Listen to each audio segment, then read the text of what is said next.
തൻ്റെ ഭാര്യ പ്രകാശ് മണ്ഡലിനോട് സംസാരിക്കരുത്. അയാൾ നിരവധി തവണ അവരെ പറഞ്ഞു വിലക്കി. പക്ഷേ ഈ അൽപ്പന അത് കേൾക്കാൻ കൂട്ടാക്കിയില്ല. അപ്പോൾ ഈ 14-ാം തീയതി ഈ ഒരു സംഭവം ഉണ്ടാകുന്നു.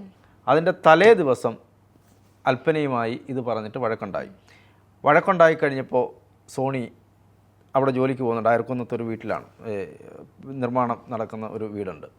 അതിൻ്റെ പണി നടക്കുന്നതേ ഉള്ളൂ. ഇളപ്പാന എന്ന് പറയുന്ന സ്ഥലത്ത് പണി നടക്കുന്നു.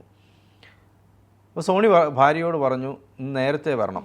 സാധാരണ ഇവർ 9 മണിക്കാണ് ജോലിക്കായിട്ട് പോകുന്നത്. അപ്പോൾ പറഞ്ഞു നേരത്തെ വരണം, വീട്ടുടമ പറഞ്ഞിട്ടുണ്ട് എന്ന് പറഞ്ഞിട്ട് നേരത്തെ ഭാര്യയും കൊണ്ടുപോയി. അവിടെ കൊണ്ടുവന്നിട്ട് ഇയാൾ ചെയ്തത് മനഃപൂർവ്വം പ്രകോപനം ഉണ്ടാക്കി. അതായത് ഈ ഫോൺ വിളി ജോലിക്കാണെന്നും പറഞ്ഞാൽ വരുന്നത്. അപ്പോൾ ഫോൺ വിളിയെ സംബന്ധിച്ചുള്ള വിഷയം ഇയാൾ എടുത്തിട്ടു, ഭാര്യയോട് ചോദിച്ചു.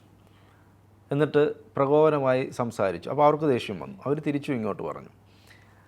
അങ്ങനെ പിടിവലിയായി, ഭാര്യയും ഭർത്താവും. അപ്പോൾ അവിടെ ആരുമില്ല, വിജനമായ പ്രദേശമാണ്. അപ്പോൾ പിടിവലിയായി സോണി അൽപ്പനയെ മതിലിൽ ഇടിച്ച് താഴെ ഇട്ടു.